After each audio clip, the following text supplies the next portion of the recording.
Buenas noches, bienvenidas, bienvenidos a todos los que nos ven. Bueno, pues este es nuestro 11º cierre de libro. Es ahora para nosotros ya casi un reto terminado y voy a tener que hacer como un poco de referencia de los demás libros por si es primera vez que nos ves. Entonces voy a hacer como una breve presentación mía y una presentación como muy rápida de los libros que hemos leído hasta este momento. Mi nombre es Lili Guerrero, licenciada en Pedagogía, mamá educadora en el hogar desde hace 8 años. Y bueno, educo con la pedagogía de Charlotte Mason y es la pedagogía que promovemos y que difundimos a través de Educación Viva. Y bueno, este espacio es de cultura materna, es un espacio que se creó y se formó para compartir justamente nuestro proceso de crecimiento como madres a través de libros, a través también de compartir experiencias. Y bueno, pues este reto de lectura nos reunió por ya casi el año en la lectura de un libro por mes, lo cual es algo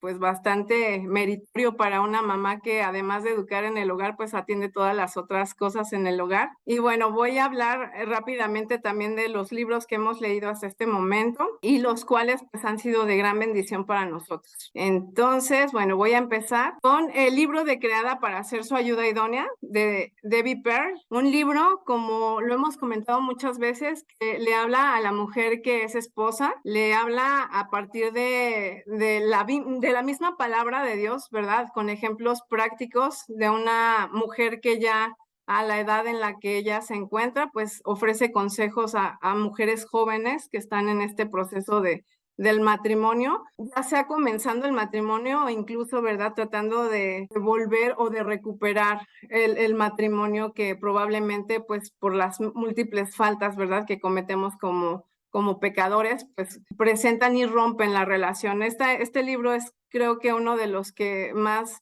por lo menos puedo decir, más trajo cierta confrontación en las ideas, en los conceptos que teníamos y que resultó de gran bendición para todas. El siguiente libro que leímos, que fue el segundo, La Madre en el Hogar, como su nombre lo dice, es un libro que enfrenta a la mujer a una realidad espiritual más allá de una relación puramente terrenal, ¿no? Aquí nos muestra cómo la madre realmente tiene una influencia importante en la vida de los hijos a todos los niveles, pero particularmente este libro le habla a la mujer que busca un modelo bíblico para educar y para criar. Este libro está lleno de sabiduría práctica también, de consejos, y un libro que además de todo, y gracias a Dios, pues se ha llevado a otros retos de lectura también, tanto dentro de las comunidades de educación viva como fuera. Un libro de mucha bendición. El tercer libro que leímos fue Hábitos Atómicos de James Clear, un libro que por demás creo que ha sido bestseller ya por mucho tiempo y creo que lo más importante y relevante de este libro es justamente la investigación que el autor hizo para descubrir estas 4 leyes para el cambio de conducta, lo cual las personas que estamos buscando y que sabemos que el carácter se puede construir a base de los hábitos, pues estamos buscando algo así como tan aterrizado, tan claro para el entendimiento común, ¿no? El cuarto libro que leímos fue Mujercitas, de Luisa May Alcott, una novela clásica juvenil, pero igual, lo pueden leer grandes, lo pueden leer chicos y de igual manera las vivencias, las experiencias que se comparten aquí, además de ser familiares para algunas de las mujeres, nos presentan también casos particulares de cómo abordar con sabiduría y cómo ganarte el corazón de tus hijas. Creo que es un libro muy bonito también que enriqueció mucho el reto de lectura, nos dio como un descanso, así como ocurre justamente con todas las novelas. Y el quinto libro fue El Evangelio de Hoy, auténtico o sintético, ¿verdad? Este libro, por demás, yo creo que ha sido de los más importantes, por lo menos en mi caso puedo decirlo, porque nos presenta el modelo bíblico del evangelismo, ¿no? El evangelismo que Jesucristo hizo con el joven rico y nos presenta pues una realidad también de cómo los métodos del evangelismo han ido cambiando y se han ido adaptando a las corrientes culturales y a las épocas, y sin embargo aquí lo que mantenemos como muy claro es esta visión pura, ¿no?, del evangelio, de cómo se transmite. Entonces, un libro también que ha sido muy, muy bueno de leer, creo que ha aportado mucho al crecimiento también espiritual, porque justamente el evangelismo es una de las comisiones que tenemos como cristianos, como creyentes, y creo que es importante este título. El sexto título, Diario Rural, Apuntes de una naturalista, de Susan Fenimore Cooper, fue un libro también que consideramos que aportó al reto de lectura por cuanto nos sacó un poquito del estilo de libros que estábamos leyendo, aunque todos aportan a la formación, al crecimiento. Este particularmente aportó, sobre todo, yo creo, en las familias que aplicamos la pedagogía de Charlotte Mason, pero aún si no la aplicas, el ver cómo una mujer puede relacionarse con el entorno, puede conocer el entorno y puede crear una intimidad incluso, ¿no? En el sentido más puro, más sensible con las cosas que han sido creadas. Y claro que ahí vemos también cómo ella rinde esa adoración y ve justamente que toda la creación que está a su alrededor, pues es producto de una autoridad suprema a la cual constantemente, ¿no? Te lleva en sus reflexiones a apreciar, a reverenciar también. Y creo que la forma de observación que ella pudo desarrollar a lo largo del tiempo, desde su niñez, pues es algo que todos podemos desarrollar si disponemos tiempo, ¿no? Y si le ponemos intención. Entonces, como mamás que educamos en el hogar, también nos importa, y creo que es algo de lo que vamos a hablar más adelante, cultivar hábitos para la vida interior, ¿no? Entonces, el séptimo título fue Nueva Izquierda y Cristianismo. Este título que leímos fue el título de julio y justamente uno de los títulos que también y particularmente me impactaron, me gustaron, me aportaron muchísimo a esta visión de poder entender el tiempo que estamos viviendo. Bueno, los autores de este libro son dos, es José Peláez Contreras y un coautor que es Diego Pulderkin, ambos inmersos en la política de España y particularmente en mi punto de vista algo que me ofreció fue el ver el desarrollo, sí, la evolución de cómo se ha ido pues implantando toda esta agenda, ¿no? De la nueva izquierda, ¿no? De cómo estas corrientes pues han afectado tremendamente, ¿no? Al tema de incluso el sentido de la vida, ¿no? En este relativismo moral en el que prácticamente cada persona es capaz de construir su verdad y no reconocer una verdad absoluta, ¿no? Eso lleva al hombre pues justamente a sentirse peor que nada, ¿no? Porque no tiene un significado, ¿no? Si su significado es subjetivo y depende de su interpretación, creo que estamos perdidos. Este libro nos enfrentó a una realidad que es muy evidente. Además de todo, también creo que nos llevó a ver justamente que hay un papel importante que hace la educación. Ver que esta propuesta educativa de Charlotte Mason también aborda, por ejemplo, el tema de los sentimientos como un tema objetivo, no subjetivo, nos ayuda justamente a tratar esos puntos particulares en los que este movimiento y esta corriente de la nueva izquierda está tratando, ¿no? De socavar justamente la conciencia, la moral de las personas. Entonces, este libro muy recomendado también, uno de los que particularmente me han aportado más. Nuestro octavo título es el volumen 3, Educación Escolar de la pedagoga Charlotte Mason. Justamente, y quisimos intencionalmente incluir un título de Charlotte Mason porque veíamos como la oportunidad perfecta para poder, por lo menos, si bien estos títulos son como de llevárselo tranquilo y de llevárselo lento, sí vimos la importancia de poder tener como ese panorama general, aún leyéndolo de forma continua, ¿no? De forma desafiante en el reto, ¿no? En un mes. Este título particular nos habla de estas reflexiones sobre la enseñanza, el currículo a partir de 9 y hasta 12 años y nos da ejemplos tanto de libros vivos, bueno, y nos presenta como la realidad, ¿no? De por qué usar un libro vivo y no un libro de texto, pero también nos aporta esa noción del currículo y también incluso algunos ejemplos de exámenes, ¿no? Bajo obviamente esta propuesta educativa. Después de este fue El rastro de la sangre, que fue el título 10. Este título nos llevó por la historia. Un tema muy particular, y es que pues muchos creen, ¿verdad?, que y defienden que la Iglesia de Roma es la iglesia que Jesucristo vino a instituir. Y luego vemos también que de la misma reforma salen protestantes, ¿no? Salieron los famosos protestantes que estuvieron pues en contra de todas estas formas de interpretación de la iglesia, ¿no? Y de la manipulación y demás. Pero este libro nos lleva a ver que hubo un remanente que se mantuvo fiel al modelo bíblico neotestamentario, que tuvieron múltiples nombres, ¿no? A lo largo de la historia, y todos ellos marcados por la persecución, ¿no? Por eso El rastro de la sangre se llama como se llama, porque nos muestra justamente esas huellas que fueron dejadas por cristianos a lo largo de los siglos, ¿no? Desde la era de Cristo hasta nuestros días, ¿no? Eso no lo podemos discutir. O sea, ha habido siempre un remanente que Cristo, ¿verdad?, ha resguardado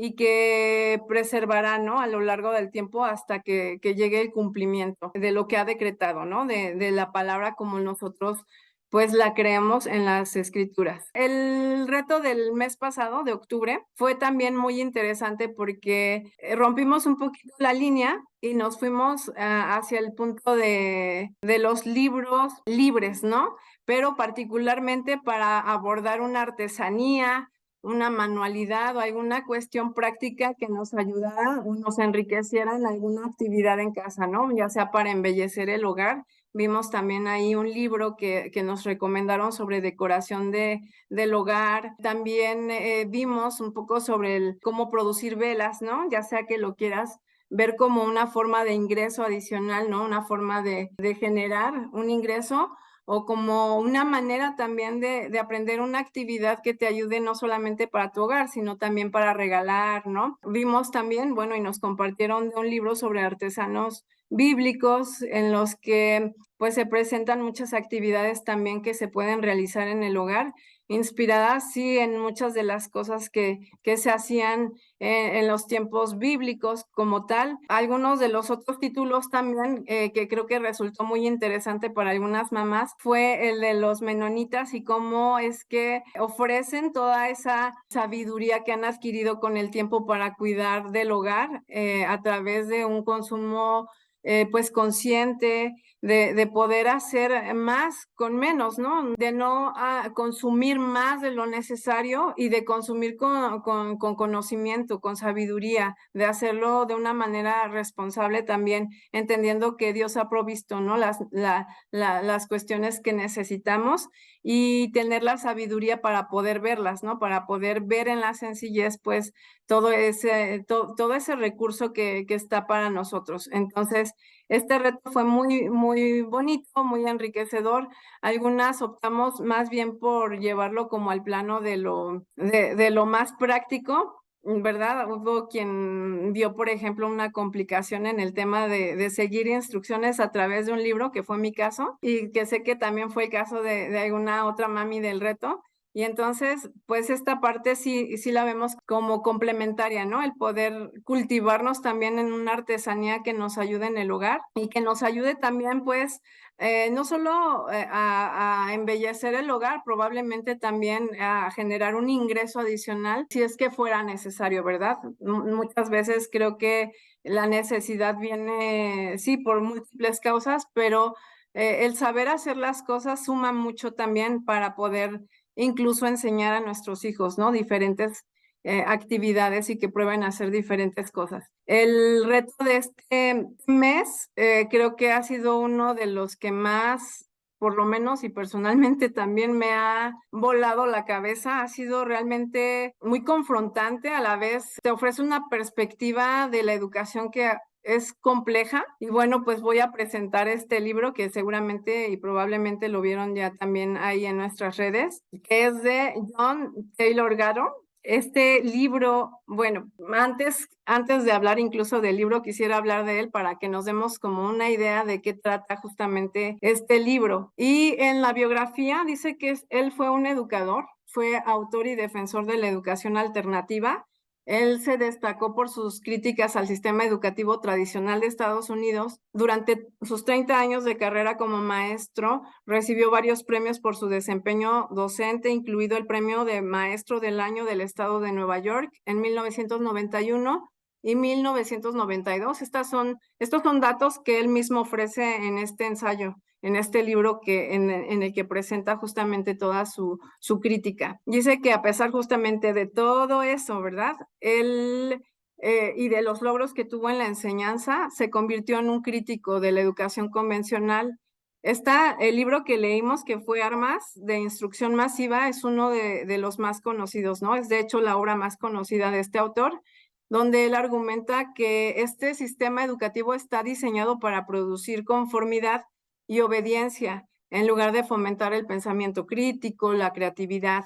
Justamente abogó también porque había una necesidad de tener formas más individualizadas y más personalizadas de educación, ¿no? De hecho, vemos que él hace como mucho realce del homeschool como una estrategia, ¿no? Una forma de ir contra el sistema sin, digamos, hacerlo de manera rebelde, ¿no? Sino pacífica, pero desde casa. También él escribió otros libros como La historia subterránea de la educación estadounidense, en la cual profundizó en su crítica al sistema educativo, pero también aquí ofrece una alternativa sobre la historia de la educación en Estados Unidos. Pues lo hemos visto que su trabajo ha tenido impacto en muchos lugares, ¿no? No solamente en personas que han leído sus obras, sino también se han como desatado esos debates entre las instituciones y como tal inspirado también, ¿no? A defensores de la educación alternativa. Entonces, este libro, pues, ha sido uno de los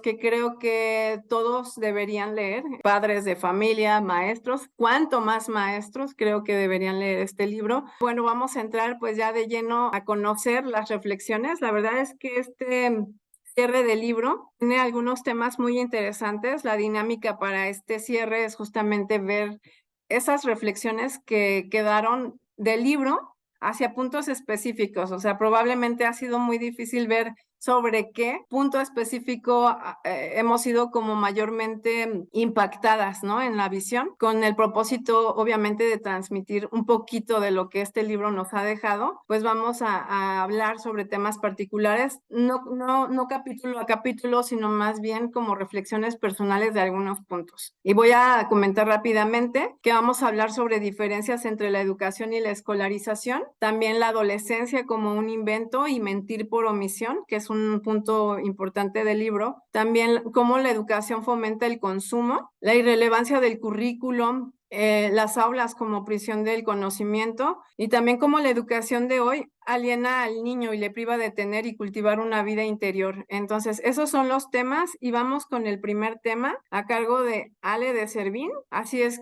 bueno, Ale, te cedo la palabra. Muchas gracias, Lili. Buenas tardes, noches, días, como estén viendo este video. Y sí, bien como dice Lili, creo que ha sido uno de los libros durante este reto que más me ha hecho pensar eh, y darme cuenta de cosas que estaban claras, pero ahora con palabras, ¿no? Y definiciones ya en mi mente. Tengo para compartir acerca de cuáles son las diferencias que el autor pone en cuanto a lo que es educación y lo que es escolarización, porque a veces usamos estas palabras como si fueran una sola, ¿no?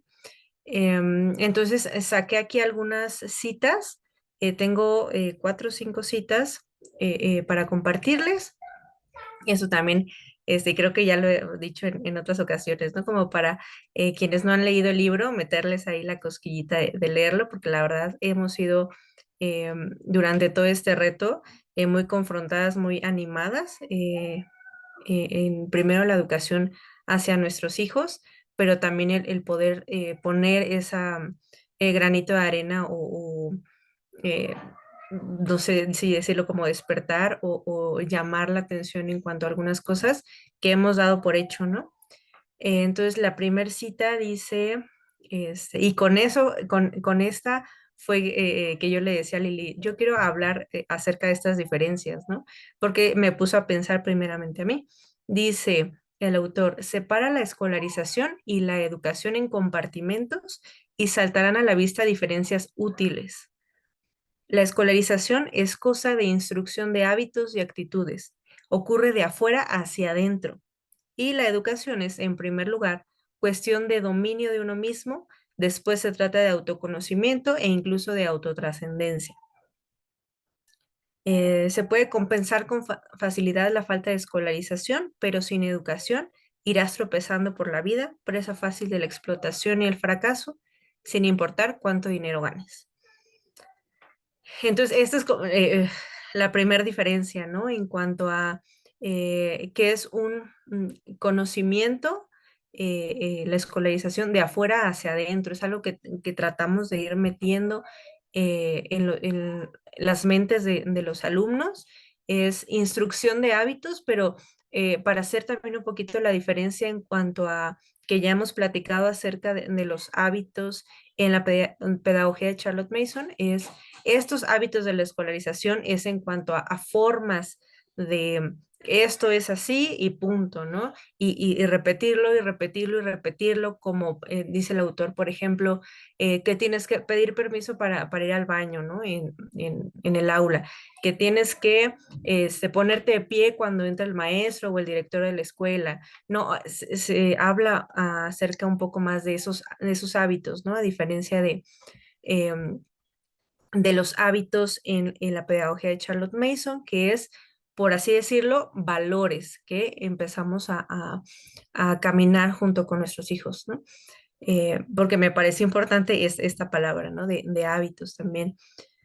Y menciona también que la educación debe de ser en gran medida iniciada por uno mismo, ¿no? Y lo dice, ¿no? Es autoconocimiento, es dominio de uno mismo, una rica complejidad entretejida de una amplia gama de experiencias, de constante introspección, de habilidad para concentrarte en tu objetivo a pesar de las distracciones, de una combinación de curiosidad, paciencia e intensa vigilancia, y requiere abundante asunción de riesgos de ensayo y error, junto con una considerable habilidad para realimentar del entorno, o sea, aprender de los errores.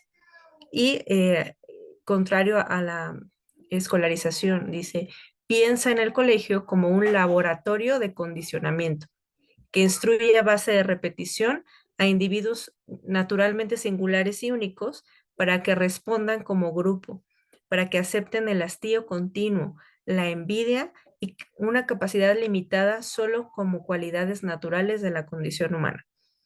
Entonces, así como lo veíamos en el libro de eh, Nueva Izquierda y Cristianismo, ¿no? O sea, es parte del condicionamiento, ¿no? Si bien la antigua izquierda era tener un control en temas económicos y políticos, la nueva izquierda habla acerca de un condicionamiento en la forma de pensar de las personas, ¿no? Tener un control social de las masas. Y esa parte de la escolarización, yo lo vi como muy de la mano, ¿no? Como literal lo dice, el laboratorio de condicionamiento para que las personas, los alumnos, respondan de cierta manera que ya se tiene prevista. Eh, y el autor tiene, y lo mencionó Lili, ¿no? 30 años de experiencia, ¿no? Como profesor en estas aulas. Entonces creo que bien nos puede platicar acerca de cómo han funcionado las cosas.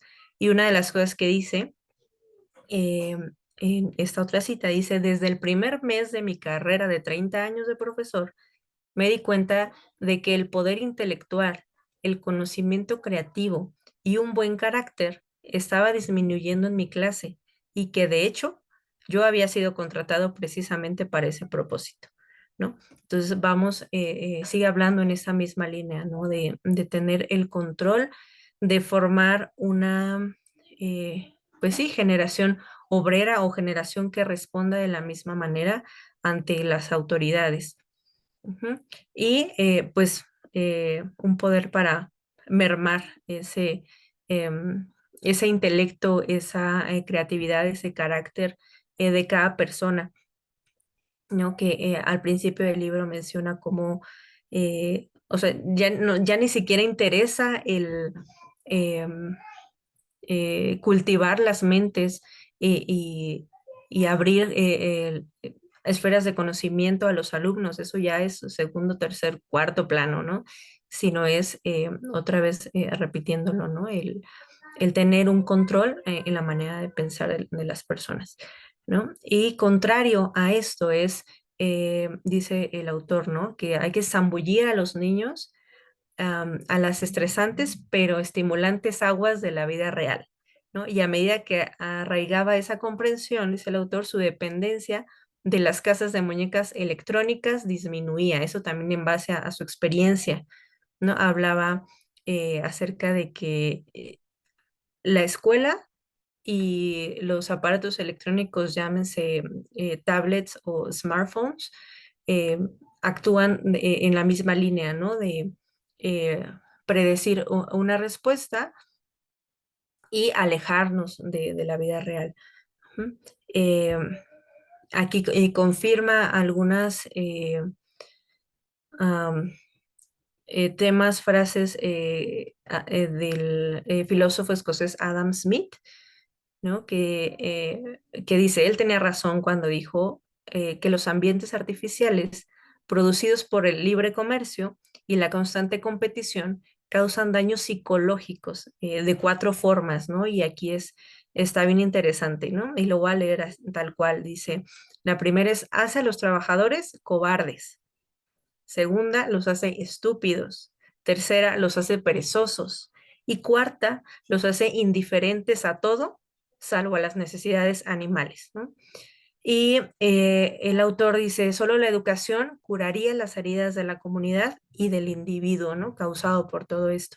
Entonces perdón, es bien importante el ver esta escolarización, ¿no? Y los resultados y estos daños que ha tenido a lo largo de los años, ¿no? Pero también, y lo va a hablar otra mamá, cómo ha habido muchas personas que han sobresalido, ¿no? Fuera del sistema, ¿no? Y que han decidido y han tenido esa valentía de salir del sistema y aún así podemos reconocerlas eh, por lo voy a decir así, el éxito o que han tenido o ese sobresalir y superarse, ¿no? Usar su intelecto. Y la última cita que tengo, también un poquito extensa, pero que me parece como muy concluyente, es que dice, la mente educada es la mente conectada, conectada a todo tipo de estilos humanos diferentes, conectada a todo tipo de experiencias complejas, algunas de ellas cargadas de riesgo psicológico y físico, y conectada a una vertiginosa abundancia de ideas intelectuales que se interconectan entre ellas, ¿no? Y aquí em, yo me imaginaba cómo es esta red neuronal en nuestros cerebros, o sea, cómo el conocimiento va más allá de una sola línea o de cosas, conocimientos aislados, sino que todo va entretejido, ¿no? Y va formando una red, ¿no? Y esto a base, sí, de experiencias, de ensayo y error, de eh, eh, aprendizajes y de tener estas ideas, como le diría Charlotte Mason, estas ideas que nutren en nuestra mente a través de grandes mentes. Ujú. Y con el tiempo, la educación pone en marcha el ritmo de la trascendencia pura posible en la perspectiva humana, que esto es un sentimiento como ningún otro y suficiente para hacer su propia recompensa sin la prisión en la escolarización del caramelo del elogio, de la estrellita dorada o la promesa de una futura recompensa. Y lo contrario es la escuela, la escolarización desconecta, así como se le fue encargado. A los niños se les separa de sus familias, de sus tradiciones, de sus comunidades, de sus religiones, de sus aliados naturales, que son otros niños, de sus intereses, y así podemos seguir en una lista, ¿no? De cosas que separan de bloques muy definidos de conocimiento, de experiencias, de relaciones. Y pues a mí al menos me parece como muy contundente esta última parte, ¿no? Em, de cómo una llega a conectar y a ser más parecida a lo que es la vida real, ¿no? Que es la educación. Y como lo decía al principio, ¿no? O sea, puedes eh, tener puedes no tener una escolarización y aún así vas a tener una vida, pero no puedes mm, hacerlo al revés, ¿no? O sea, si únicamente te basas en la escolarización y tratas de encajarla a la vida, pues te vas a ir de tropiezo en tropiezo, ¿no? Por la vida, porque así no funciona la vida real, ¿no? Entonces, eso me pareció muy importante y creo que sí, en cierta parte, introductorio, ¿no? Para lo que van a compartir las demás mamás. Muchas gracias. Gracias, Ale. Creo que tomaste citas bien precisas y bien puntuales que sí expresan justamente esta diferencia que el autor hace entre una y otra cosa.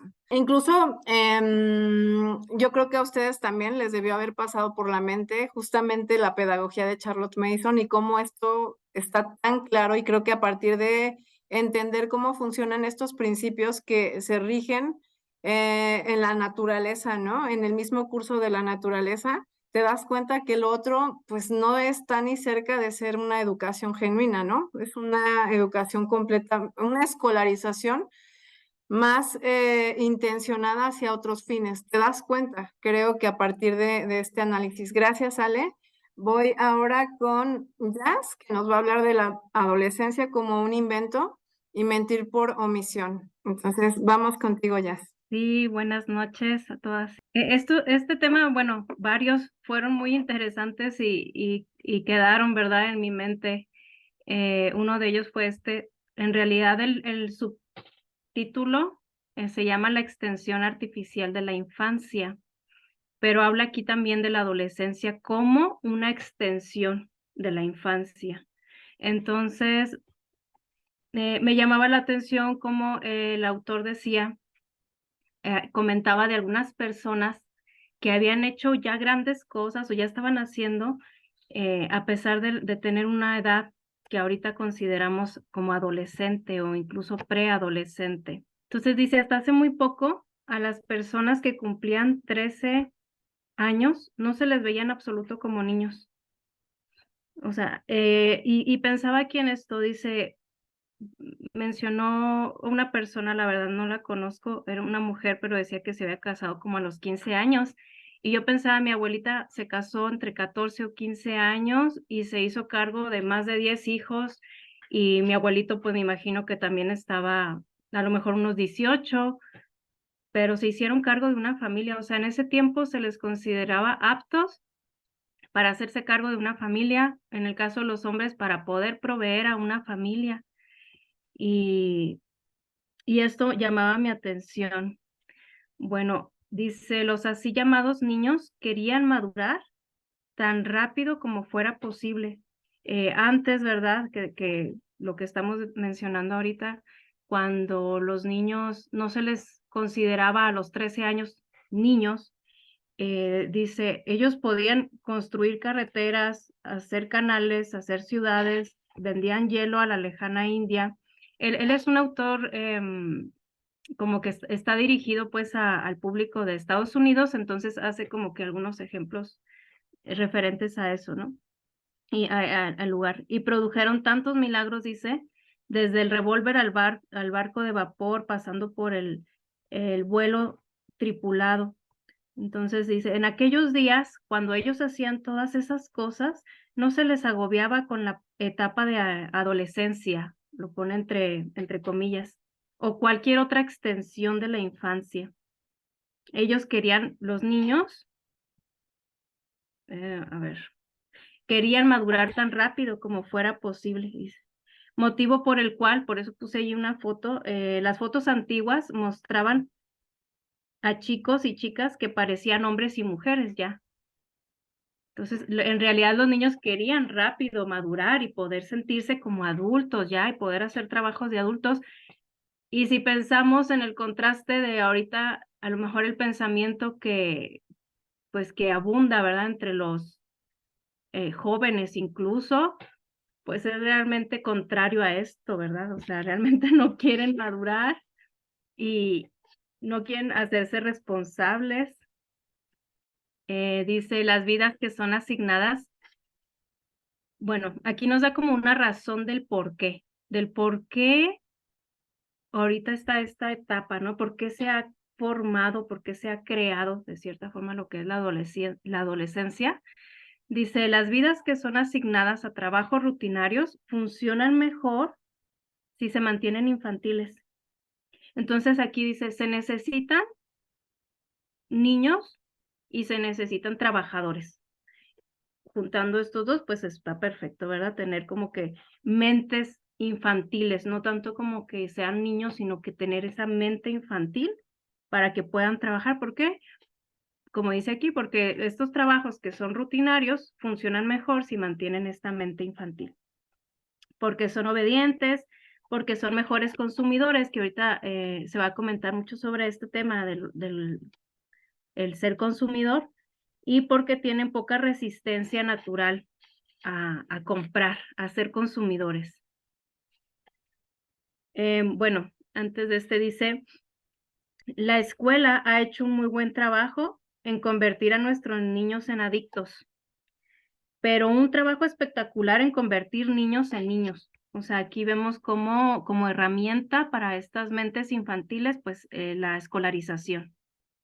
Sí, dice, teóricos como Platón y Rousseau sabían que al despojarles de responsabilidad e independencia y de hacerlos, de tener como pensamientos más triviales y volverlos egoístas y arrogantes, pues serían mayores, quizás sí, crecerían, ¿verdad? Eso es inevitable, pero nunca madurarían en verdad.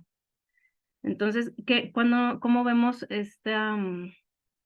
el que una persona es madura? Pues porque ya se hace responsable, como les comentaba ahorita, ¿verdad? Los que ya se casaban tan jóvenes, ya estaban aptos, ya se hacían responsables de una familia, de proveerles, de atender un hogar, de atender hijos. Y aquí nos dice, se pueden hacer mayores, pero nunca van a madurar, no van a huirle a la responsabilidad. Menciona de otra persona, Elwood Huberly, elogiaba la estrategia de sucesivas ampliaciones escolares y habían extendido la infancia entre 2 a 6 años. Entonces ellos estaban buscando, ¿verdad? La madurez ha sido desterrada de casi cualquier aspecto de nuestra vida. Y entonces aquí pone algunos ejemplos. Dice, por ejemplo, ya se han implantado leyes de divorcio en lugar de trabajar en las relaciones. Vemos el crédito fiscal que nos evita tener un autocontrol fiscal. El entretenimiento fácil nos evita aprender a divertirnos por nuestra cuenta. Las respuestas fáciles quitan la necesidad de hacer preguntas. Y entonces nos hemos convertido en un país de niños, encantados de entregar nuestros juicios y nuestras voluntades a exhortaciones políticas y lisonjas comerciales que insultarían a adultos reales. Entonces, aquí él comenta, dice, los niños o las personas, ¿verdad? Cuando alguien tiene también una mente infantil, comenta él, le teme a la soledad, no le gusta estar solos. Entonces buscan compañía. ¿Y cómo buscan esa compañía? A través de la televisión, a través de la computadora o el ordenador, lo dice él, a través del celular y mediante amistades superficiales que muy pronto abandonan. Entonces dice él, tus hijos deberían tener una vida más importante que eso y pueden tenerla. Me gustó y me impactó esta frase, ¿verdad? O sea, nuestros hijos pueden tener una mejor vida, no tienen por qué tener una vida mediocre, ¿verdad? ¿Y cómo es que lo pueden hacer? Hay que instruirlos, dice, hay que instarlos a enfrentarse a información seria, información adulta sobre historia, literatura, filosofía, música, arte, economía, teología. Y entonces aquí yo encontré un paralelo con la pedagogía de Charlotte Mason. encontré el paralelo donde pues vemos, ¿verdad? Cómo ella era lo que quería, o sea, que los niños tuvieran acceso a este tipo de estudio, de conocimiento. Y bueno, y dice también que puedan enfrentarse a suficiente soledad, que no teman ellos estar solos. Entonces les comento, algo que llamaba mi atención aquí es de algunas personas que él menciona, que de muy jóvenes hacían ya cosas, ¿verdad? Como dice David Farragut, pudo tomar el mando de un barco de guerra británico como preadolescente, y Benjamin Franklin pudo colocarse como aprendiz de imprenta a la misma edad. Entonces, ahorita estaba viendo también un capítulo de los Ingalls, de la familia Ingalls que nos había recomendado Lili, y también ahí pues hay unos niños, ¿verdad? O adolescentes y la niña, pues la protagonista prácticamente de la serie, que es Laura Ingalls, decide que quiere enseñarle a aprender a hablar por señas a un niño que es sordo. Y luego su hermano, que es más chico que ella, dice, yo voy a hacer una casa para el perro y hacer carpintería y todo. Entonces yo veía y decía, sí, o sea, es que como antes se promovía, ¿verdad? O sea, hacer, trabajar, o sea, aportar a la sociedad, que es algo que también menciona aquí el autor, ¿verdad? Ya aportar a la sociedad. Dice él, a los 7 años, si tú no estabas aportando, eras un parásito. Entonces, bueno, y otro tema que llamó mi atención es el de mentir por omisión. Llamó mi atención, él comenta que un estudiante le mandó una carta porque como que él tenía cierto conflicto entre algo que él estaba viendo en la universidad y comenta sobre como que las teorías de Darwin con respecto a Wallace. ¿Alguien ha escuchado a Wallace? Yo no lo había escuchado, pero todos hemos escuchado a Darwin. Y él le dice, yo no te voy a hablar tanto como de las teorías, porque no sé de eso tanto, le dijo, es algo como relativo, pero sí te voy a hablar de por qué Darwin tuvo un mayor conocimiento, ¿no? Se expandió el conocerlo a él, por qué Darwin es conocido y por qué Wallace no tanto. Entonces dice, lo que es la política, las situaciones políticas que van detrás de esto, no se dan a conocer en las escuelas, ¿verdad? Pero Darwin se codeaba con personajes importantes que lo ayudaron a que él resaltara y la información que él estaba proporcionando, las teorías de él, a esos personajes políticos, pues les convenían. Entonces da a entender el autor que dar a conocer a Darwin tuvo relevancia porque fue una situación política, ¿verdad? Y Wallace no se dio a conocer, realmente dice que Wallace incluso incomodaba a estos personajes y aparte era como de bajos recursos. Y Darwin incluso ahí menciona, ¿verdad?, que él tenía recursos económicos y por eso se podía codear y visitaba lugares donde podía codearse de personas que estaban en el ámbito político. Llamó mucho mi atención este tema porque yo hace poquito me di cuenta de esto, ¿verdad? O sea, de cómo en la escuela te dan cierta información, pero no completa, o sea, falta. Me di cuenta con un caso en particular donde cuando yo estaba en la secundaria, a mí me tocó estudiar sobre Michael Faraday. Michael Faraday se conoce como el padre de la electrónica. Y bueno, te dice, ¿no? En la escuela lo que yo vi muy probablemente fue así como Michael Faraday nació de tal fecha, y sus descubrimientos e invenciones fueron tales. Y fue todo, yo creo que lo que vi, ¿no? Pero hace poco le leí a mi hija una biografía de Michael Faraday y quedé bien sorprendida de saber que él creció en un hogar cristiano y cómo eso fue un conflicto cuando él fue creciendo con lo que él estaba haciendo, ¿no? Porque él empezó, bueno, él tuvo que salir de la escuela porque la maestra lo maltrataba porque él no podía hablar bien, tenía alguna situación Entonces los papás deciden sacarlo de la escuela muy pequeño y ya después él se fue abriendo puertas. Creo que trabajaba como en un lugar donde hacían encuadernados y la persona que estaba allí en el negocio lo dejaba leer. Entonces él empezó a leer mucho y empezó a leer sobre, pues, sobre electrónica y electricidad y todo eso. Y fue de ahí que empezó él solo, ¿verdad? Como autodidacta a aprender de esos temas. Y luego les digo, ya conforme fue creciendo y fue conociendo personas importantes, ¿verdad? En esos temas, él entonces se vuelve un inventor y empieza, les digo, también a tratar con estas personas, pero empieza a haber cierto conflicto porque él decía, pues, ¿de qué me está sirviendo conocerlos a ellos y estar en este ámbito eh, si no es sano para mí? O sea, si no trae gloria a Dios. Entonces decide salirse y creo que al final se vuelve misionero.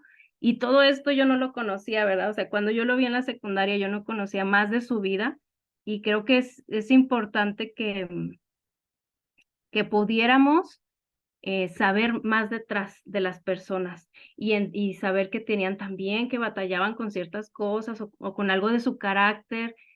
Eso nos ayuda más a nosotros a formar también nuestro carácter, no solamente como hechos secos, como dice Charles Mason, ¿verdad? Así como tal persona inventó tal y nació en tal. Entonces creo que va muy de acuerdo con este subtítulo de mentir por omisión, que las escuelas te dan como que nada más ciertos datos y cierta información y que detrás de eso hay una razón del por qué no te lo están contando todo, ¿verdad? O sea, hay intereses allí.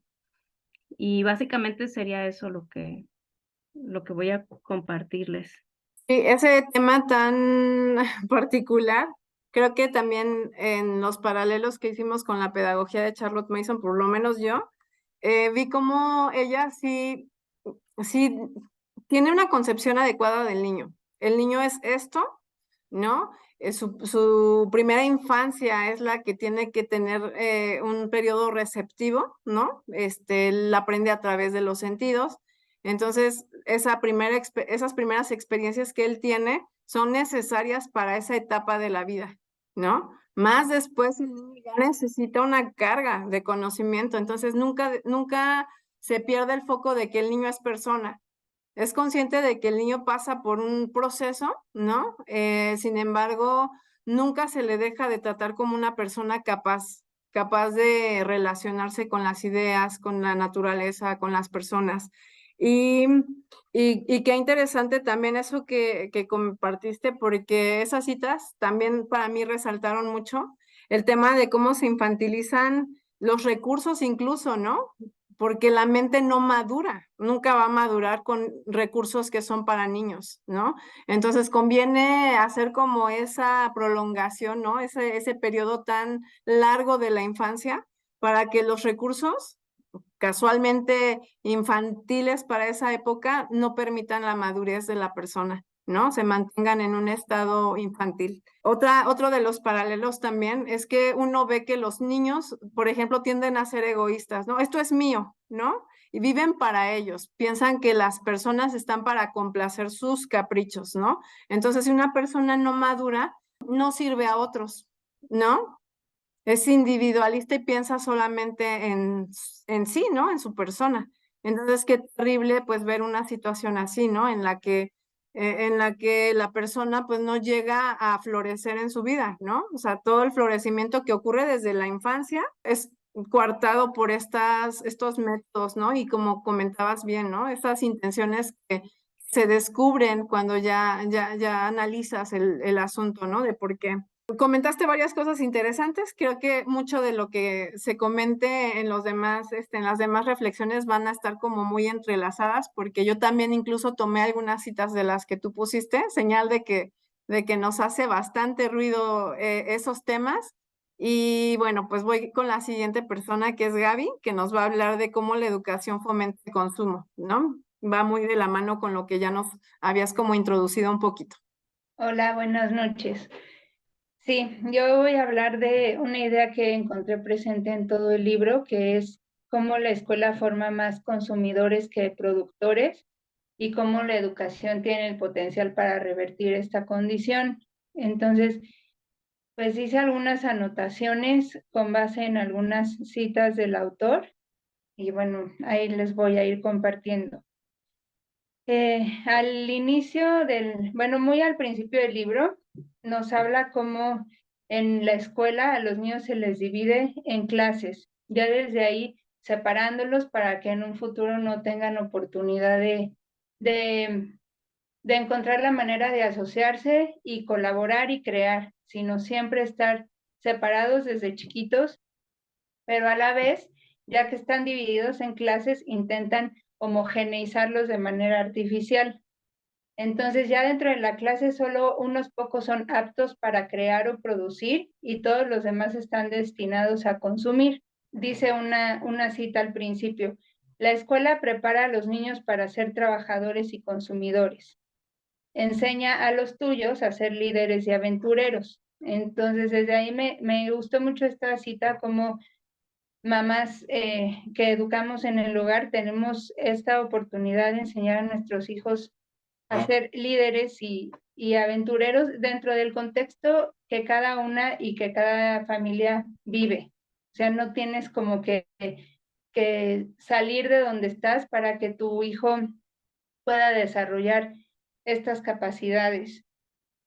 Y dice, lo vuelvo a citar, dice: bajo el nuevo sistema, la escolarización obligatoria, él decía, los objetivos de buenos valores morales, buenas habilidades ciudadanas y buen desarrollo personal fueron reemplazados por un nuevo cuarto propósito: convertirse en un recurso humano para ser consumido por los políticos y los hombres de negocios. Entonces aquí vemos un doble propósito de la escuela: ser consumido en el mercado laboral, prepararte para que el mercado laboral te consuma, y aparte para que tú consumas los productos del mismo. Creo que, bueno, hace también un referente histórico de Estados Unidos, como mencionaba Jazz, que este libro va como dirigido a la sociedad norteamericana, y él refiere que en Estados Unidos del siglo XIX había un aprendizaje de contenido abierto, que es un elemento importante que él cita. El aprendizaje de contenido abierto dice que había una sociedad heterogénea de edad variada que no excluía a los jóvenes de su plena participación y una presencia gubernamental carente de autoritarismo. Y como resultado de esto, había una increíble creatividad en la sociedad estadounidense que dio lugar a la producción de mucho conocimiento e inventos. También habla cómo en la América colonial se tenía el ideal de la autosuficiencia como la más alta cima del éxito. Dice, el hogar ideal aspiraba a producirse su propia comida, ropa, refugio, entretenimiento, transporte, cuidado médico, educación, cuidado infantil y seguridad social. Y aunque muchos no lo consiguieron, era una visión más ennoblecedora que la expectativa de tener 2 coches, una casa en los suburbios y el último cachivache electrónico. Esto es lo que dice el autor. Entonces, continuando un poco con este elemento del aprendizaje de contenido abierto, hay una clave entre la escolarización y la educación, que es el enfoque. En la escolarización va a surgir alguien que simplemente consume lo que otros le dicen, o que alguien le va a imponer, o a diferencia de la educación, en donde se va a formar alguien que construirá sus ideas propias, creativas, a partir de otras ideas con las que tuvo contacto su mente, que estas ideas son las que el autor llama, además de las experiencias, el aprendizaje de contenido abierto. Y aquí me acordé mucho de Charlotte Mason y el libro de Mente a Mente, donde pues hace la analogía entre el alimento físico y nuestro cuerpo y el alimento intelectual y nuestro cerebro, como a partir de estar en contacto con ideas vivas, nuestra mente va a producir otras ideas, que esto es lo que se da en la educación, a diferencia de la escolarización, en donde te dan por hecho algún tipo de información que tú tienes que que interiorizar. Habla en este sentido de ejemplos de personas que como ya lo han mencionado, por estar expuestas a este contenido abierto propio de su diario vivir, han tenido oportunidad de ser creativos, resolver problemas e incluso dirigir empresas, sin contar con una educación formal en alguna de las áreas donde se desempeñaron. E incluso muchas de estas personas alcanzaron estos logros cuando todavía eran adolescentes, bueno, como ahora se les llamaría adolescentes, ¿no? Cuando eran muy jóvenes.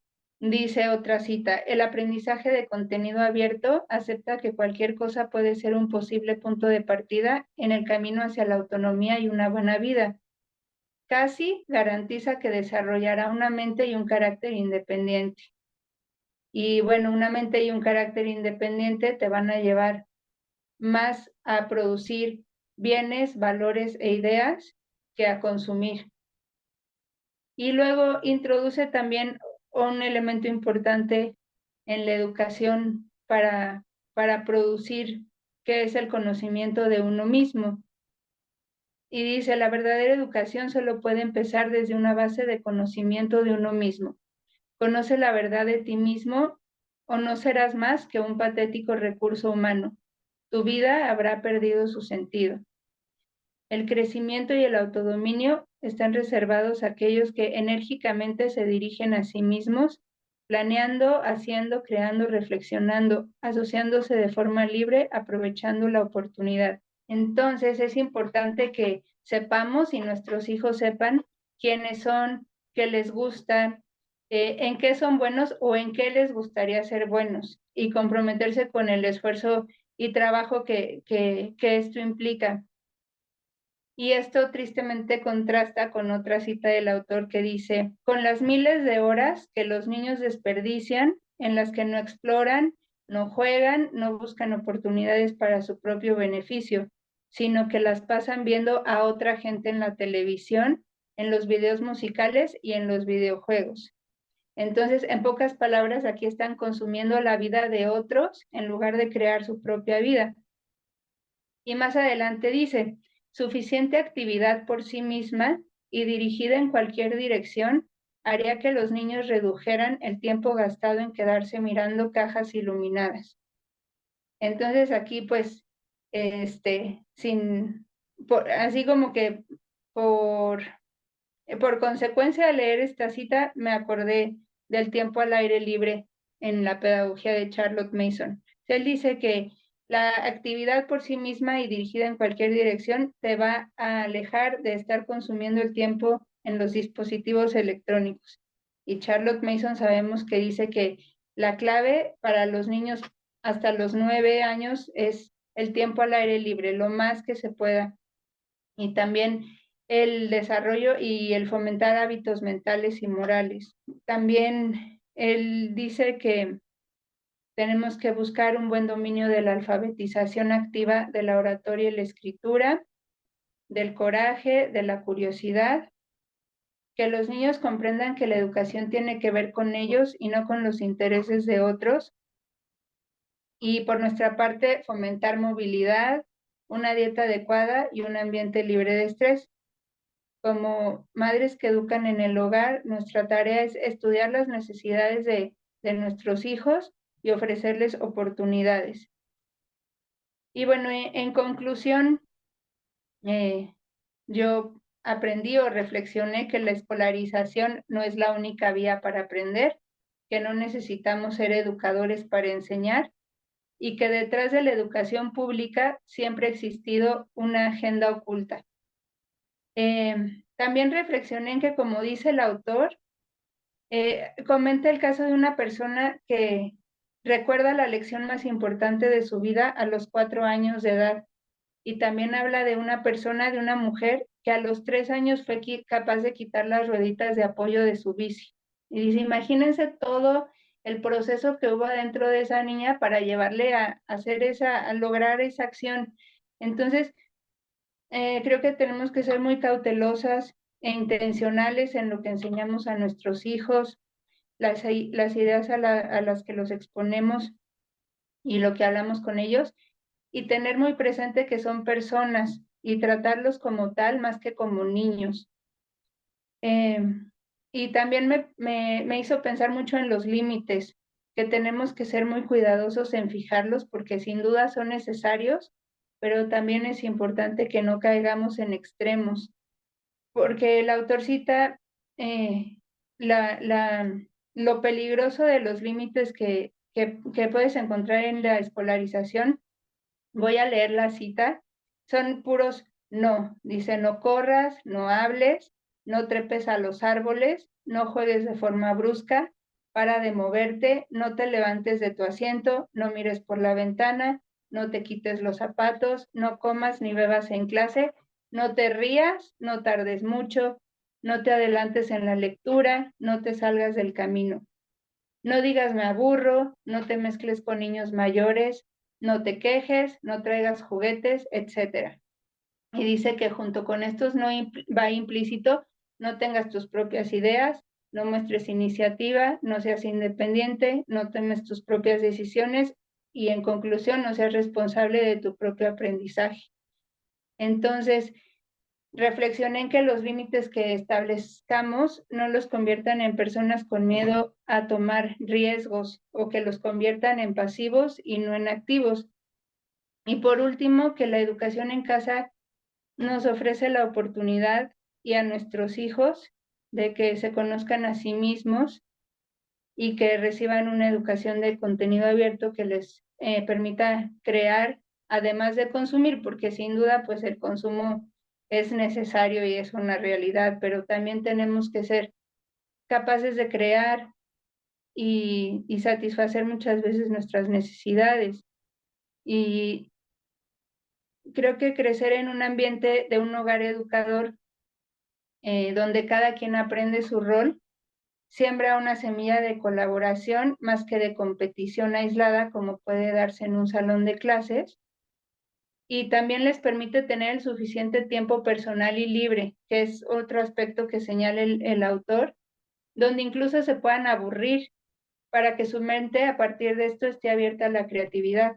Y termino con esta cita que dice, el tiempo personal es el único tiempo que tenemos en el que construir teorías, probar nuestras propias hipótesis y especular acerca de cómo se podrían conectar los pedazos de información que recogen nuestros sentidos. Sería todo. Gracias.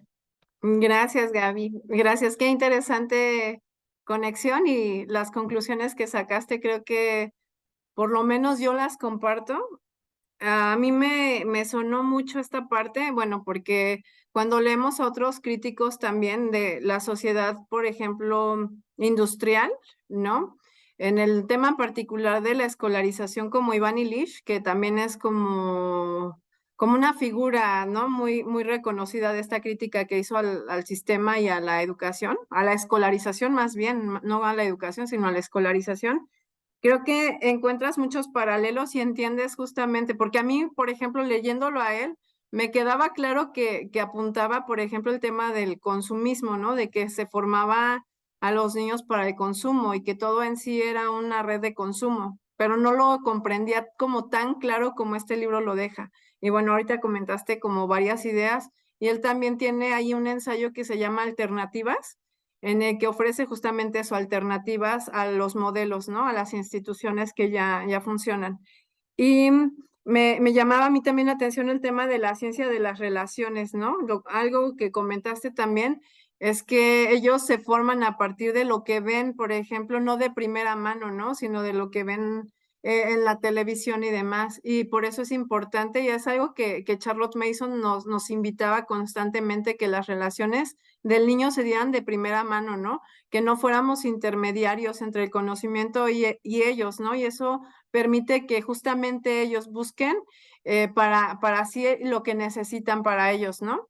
En la mañana platicaba con la comunidad de Querétaro y justamente algo que hablábamos y les compartiera cómo después de haber leído esto, pues para mí se disipó, o sea, ya fue como claro el tema de la universidad, ¿no? Que era algo que he compartido muy seguido acá y que yo hablé con mi hijo y demás. Les platiqué ya todo el proceso a la comunidad, pero yo llegaba a una conclusión como y particularmente con mi hija. Yo le pregunté a mi hijo, tiene 16 años, hicimos ahí unas pruebas con él, ¿no?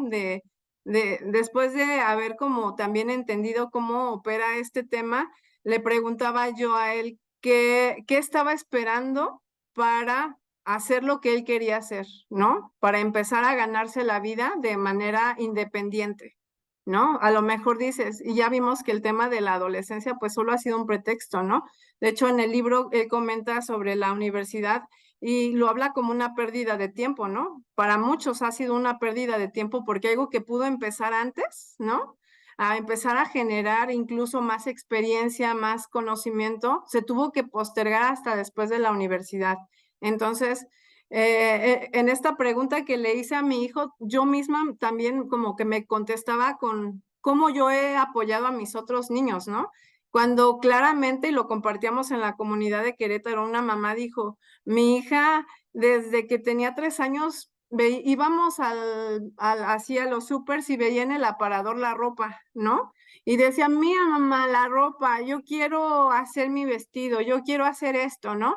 Y que su esposo, que ha tenido más como tacto para leer a su pequeña, le ha dicho, es que ella va a hacer algo de modas, o sea, diseño de modas. Pero dice que esa mentalidad como de, híjole, se va a perder si se va por el camino de la moda, ¿no?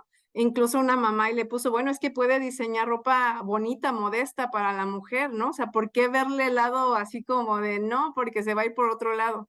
Entonces, dice ella que eso se le ha firmado más con el tiempo. Entonces ahí le digo, ya ves una vocación, ves un gusto, ves una habilidad, probablemente el don, probablemente la facilidad de comprender, alimentar, no esperar hasta que llegue a la universidad, ¿no? Para que ella pueda hacer algo con todo lo que el Señor le ha provisto, ¿no?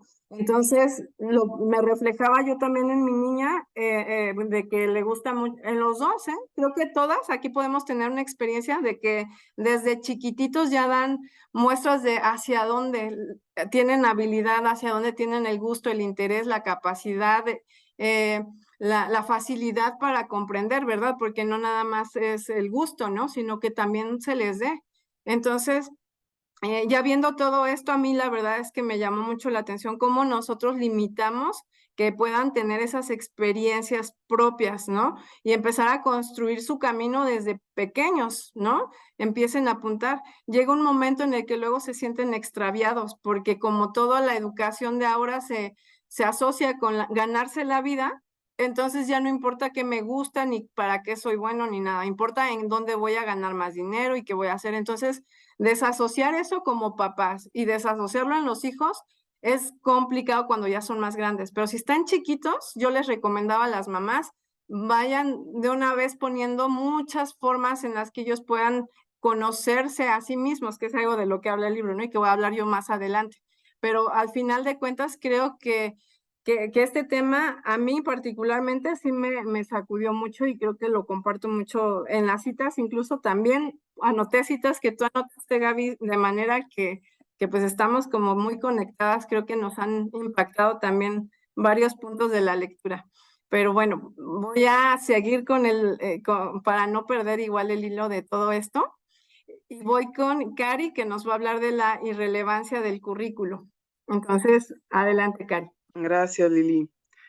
Bueno, pues voy a comenzar también citando un poco de lo que él menciona sobre si realmente, o sea, realmente qué tan relevante, qué tan valioso es el currículo, ¿no? Porque de hecho es una cosa curiosa, cuando empezamos a educar en casa, muchas veces es algo que buscamos como buscamos antes una escuela, ¿no? Normalmente como papás primerizos que no conocemos las escuelas por ejemplo, si no conocemos las del lugar, andamos investigando, ¿no? ¿Cuál es la mejor escuela? O si llevamos mucho tiempo viviendo en una ciudad, ya sabemos que tal escuela es la que tiene buena fama y ahí quiero llevar a mi hijo, ¿no?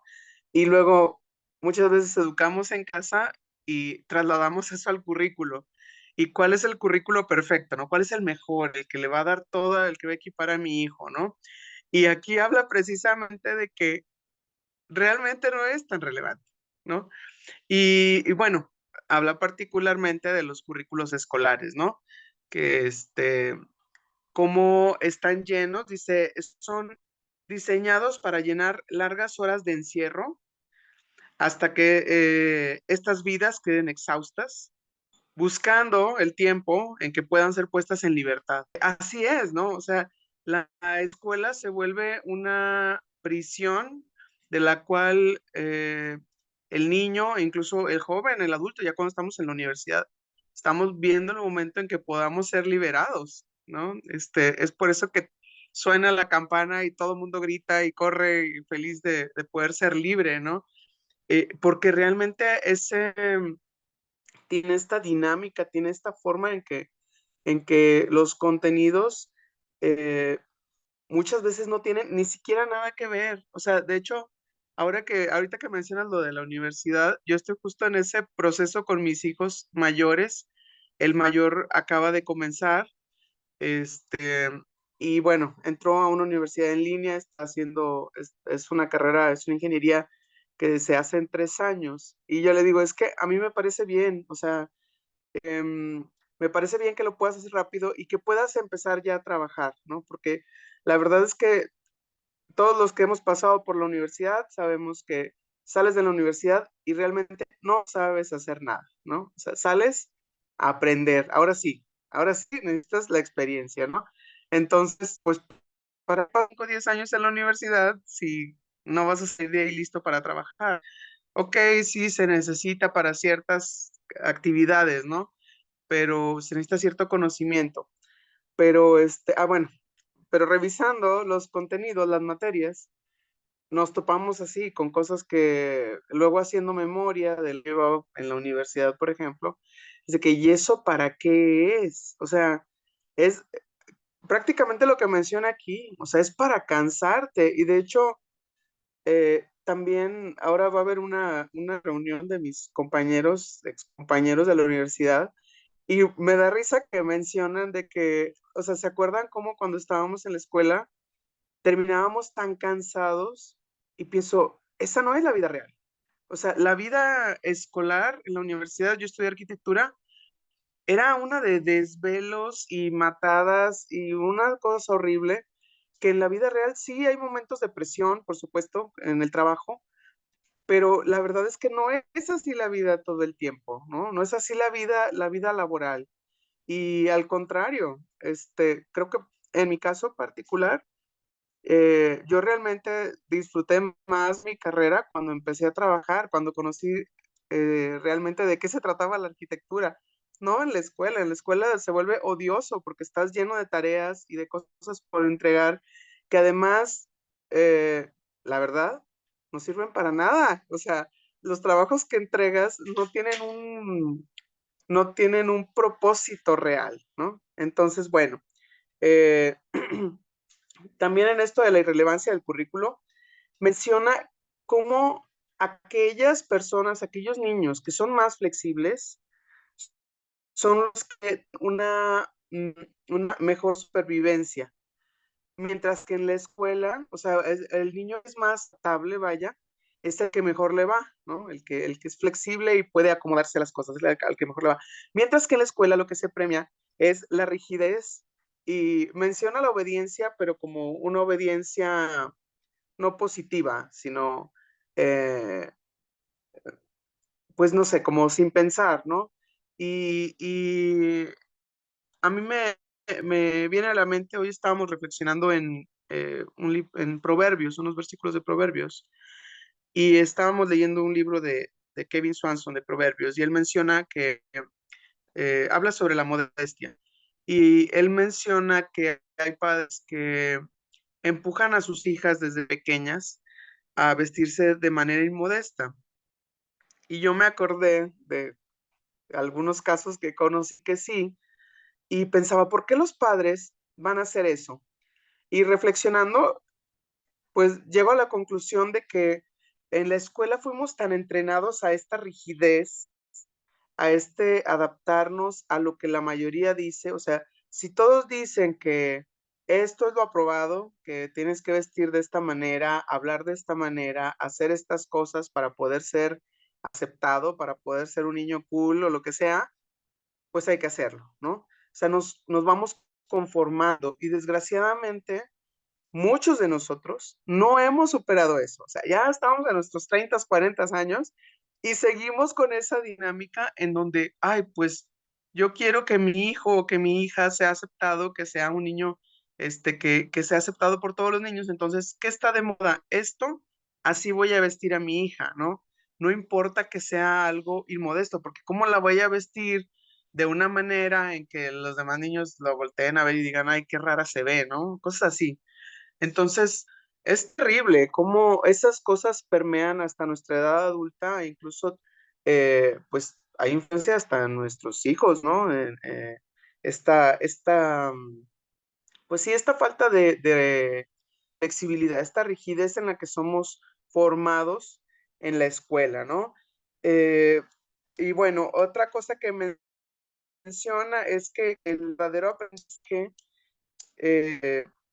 no es el que marca un currículo. O sea, un currículo nos puede decir, tienes que saber esto y esto y esto, pero eso no es aprendizaje. Aunque el niño se lo memorice, realmente no está aprendiendo. Y por el contrario, el verdadero aprendizaje normalmente va a tener como consecuencia unas notas bajas. Y bueno, o sea, a mí me hizo tanto eco porque justo acabamos de pasar por, aquí voy a ventanear uno de mis hijos, justo acabamos de pasar por una certificación que también hace poco escribí un poco sobre ese asunto, porque, bueno, la certificación es necesaria, pues, si queremos que o sea, necesitamos el certificado de primaria para obtener el de secundaria para preparatoria y el de preparatoria para entrar a la universidad, ¿no?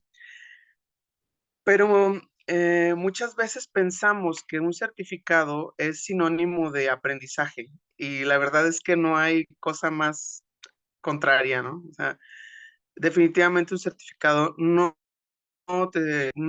te está diciendo, está garantizando ningún aprendizaje. Ahora que hicieron los cambios en la SEP, que también incluido en INEA, los módulos cambiaron. Entonces, nos tocó justo como que los primeros exámenes de los nuevos módulos de la nueva escuela mexicana, ¿no? Fui con mi hijo a que eh, presentó sus exámenes, yo dije, pues yo creo que sale bien, ¿no? Sale y me dice, mamá, reprobé 4. Y yo, ¿cómo que reprobaste 4? ¿Cómo? ¿Cuáles reprobaste, no? Y luego ya voy viendo y resulta que normalmente los exámenes que no pasaban antes era el de, ¿cómo le llaman? Matemáticas avanzadas, creo que es como álgebra, ¿no? Bueno, sí lo pasó álgebra, pasó lenguaje, y yo, pues entonces, ¿cuáles reprobaste? Bueno, reprobó uno que se llama violencia intrafamiliar. Y yo, ¿cómo? ¿Cómo que reprobaste violencia intrafamiliar? ¿No? Y mi hermana se burla y dice, es que seguro le decían, tu mamá te puede dar nalgadas si te portas mal. Y él dijo que sí, entonces le pusieron tache, ¿no? Este, Mi hijo tuvo la idea de tomarle fotografía a algunas preguntas. Cuando me las enseñó, yo dije, ok, a ver, vamos a preguntarle a tu papá y a tus hermanos a ver ellos cuál piensan que es la respuesta, ¿no? La verdad es que preguntas mal formuladas, con mucha ideología, eh, socialismo por todos lados. Por ejemplo, una pregunta era si el maestro ya no quiere dar clases, ¿qué es lo que deben de hacer los padres de familia, ¿no? Y una respuesta era, pues deben de reunirse, juntar dinero y pagarle un poco más al maestro. La otra respuesta, deben unirse y exigirle al gobierno que traiga otro maestro. Ya no recuerdo las otras, ¿no? Y mi hijo eligió la de que reunieran dinero y le pagaran más al maestro, ¿no? Pues no, está mal, porque hay que exigir al gobierno. Entonces, ese tipo de respuestas, como nada más eran 8 preguntas, pues creo que con 3 ya reprobaba el examen, ¿no? Y luego uno de los exámenes, además, era todos lo reprobaban porque como son nuevos, no tienen bien puestas las respuestas en la plataforma, entonces nadie pasa ese examen. O sea, de verdad que o sea, es un mal chiste la certificación, ¿no? De la secundaria actualmente. El asunto es que cuando leí esta frase pensé, de verdad, las calificaciones, en este caso, y creo que en muchos casos en la escuela, no tienen nada que ver con el aprendizaje, porque la mayoría de las veces lo que tú necesitas es decir exactamente, ¿cuántas veces no nos tocó eso, no? La respuesta tenía que ser exactamente las palabras en el orden en que el maestro las quería. No podías tú tratar de razonarlo y decirlo a la manera en que tú lo entendías. No, eso estaba mal. Tenías que decir exactamente las palabras que el maestro había dicho, ¿no? Entonces, bueno, por supuesto que todo esto resonó conmigo. Eh, eh, es es un absurdo, la verdad, este asunto del currículo y el real, ¿no?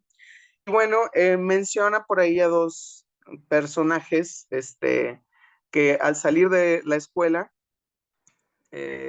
personajes pues, conocidos, uno de ellos Aldous Huxley, autor curiosamente, digo, no lo menciona en el libro, pero yo recuerdo haber leído ese libro cuando estaba en la secundaria, en la preparatoria, el libro de Un Mundo Feliz, se llama, en donde solamente hay una persona que le llaman el salvaje, que vive creo que en una isla, ya no me acuerdo. Es el único que no está como programado. El resto del mundo es feliz porque está programado.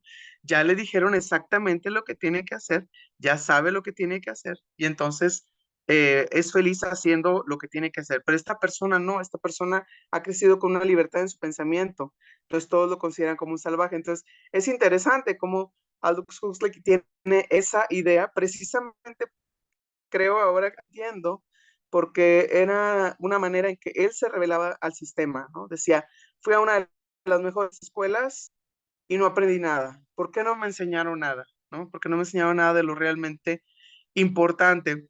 Y también cuando leía esto, recordé un par de situaciones. Nos ha tocado conocer, no sé si ustedes han escuchado esta escuela, la American School Foundation, una de las escuelas más prestigiosas en la Ciudad de México. Este, conocemos a algunos papás que han tenido a sus hijos allí y, y es interesante cómo desde afuera parece como que, wow, o sea, es de las mejores escuelas de México, ¿no? Y la gente está dispuesta a pagar grandes cantidades de dinero para que vayan ahí. Pero los que están adentro, incluso una amiga que ahora educa en casa y ella fue maestra ahí, ella dice es que no, la educación en casa es mejor, es mucho mejor. Lo hemos escuchado varias veces de personas, tanto de padres que tienen a sus hijos ahí o que los han tenido, como ahora hasta de una maestra que ella misma decidió, voy a educar en casa a mi hija, ¿no? O sea, o sea, finalmente el formato de la escuela es lo que no permite que el aprendizaje se dé ni con libertad ni real, ¿no? O sea, es la misma estructura de la escuela la que no permite esto, ¿no? No importa que sean las mejores intenciones y supuestamente los maestros, los mejores maestros, ¿no? Este, la dinámica en sí no permite que se dé el aprendizaje verdaderamente, ¿no? Y bueno, ya nada más al final menciona a otro personaje, Seymour Papert, que era, creo que investigador del MIT. Él dice esta frase: las escuelas como las conocemos hoy no tendrán lugar en el futuro. Y me parece tan curioso porque, no sé, creo que este libro fue escrito en 2008, no recuerdo exactamente, pero bueno, lo hemos visto ahora, la pandemia fue un detonante en donde se quedó exhibida ante los padres, ante los ojos de los padres, cómo es la escuela, ¿no? Y realmente yo creo que nosotros lo sabemos, todos los que fuimos a la escuela sabemos cómo es, ¿no? Pero quizá al tiempo se olvidan muchas cosas, por una parte. Por otra, pues hay cierta conveniencia para muchas. De hecho, no sé si en este o en otro capítulo menciona, hay muchísimos intereses detrás de las escuelas, ¿no? Tanto económicos en el gobierno, o sea, hay proveedores, entonces todo el mundo se hace de la vista gorda de las cosas, de los defectos o de los problemas, porque hay una conveniencia y también pues para muchos padres hay una conveniencia de distintos tipos, de comodidad o económica, porque es la manera en que me permite tener un ingreso, poder trabajar, etcétera, ¿no? Eh, pero bueno, el asunto es que durante la pandemia, pues no hubo de otra. Los padres, aún los que trabajaban, pues ahí estaban trabajando al lado de sus hijos y quedó en evidencia cómo es la escuela, ¿no? Realmente qué es lo que hacen los niños, qué aprenden. Y en muchos casos, pues eh, fue muy mal visto, ¿no? O sea, eh, se reveló que era muy ineficiente, que los niños no estaban aprendiendo, etcétera. Y bueno, creo que por una parte muchos padres decidieron educar en casa, pero por otra también trajo como que nuevamente la discusión de que la escuela no funciona, así como está haciendo ahorita no funciona.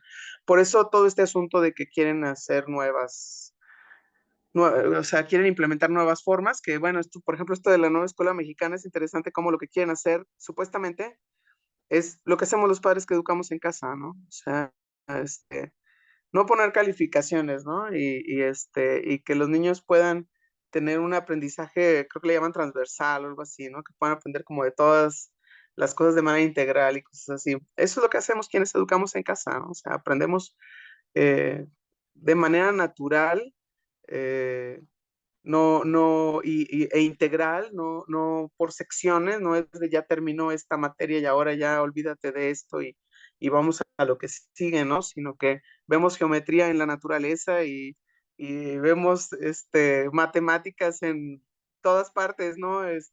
Entonces, bueno, em, definitivamente creo que ya queda ahorita, es bastante claro que la escuela ya no va a ser la misma, ya se está ya es evidente que no puede funcionar, que no funciona y que tiene que cambiar, ¿no? ¿A dónde va a cambiar? No lo sé. Quizá creo yo que continúe creciendo la cantidad de padres que decidan educar en casa. Yo espero que sí, porque además creo que en lo personal, pues es la manera en que Dios nos disipula tanto a padres como a hijos, disipula a nuestros hijos a través de nosotros y nos disipula a nosotros también con la ayuda de nuestros hijos y nos va puliendo a todos juntos en familia, trae orden a las familias porque es necesaria la presencia del padre, el apoyo del padre, porque una mamá sola es agotador hacer el trabajo, entonces creo que educar en casa sí es una forma en que Dios pone orden y trae de nuevo, reúne de nuevo a las familias. Entonces, bueno, espero que sí sea y que más padres se animen a hacerlo. Eso es todo. Gracias, Cari. Gracias por la exposición de tu reflexión. Yo creo que compartimos. Algo que me llamó la atención a mí y ahora que te escuchaba también se me recordaba nuevamente el tema de que o sea, una forma en la que él dice que podemos hacer como esta revolución, ¿no? Digamos, es en el hogar, ¿no?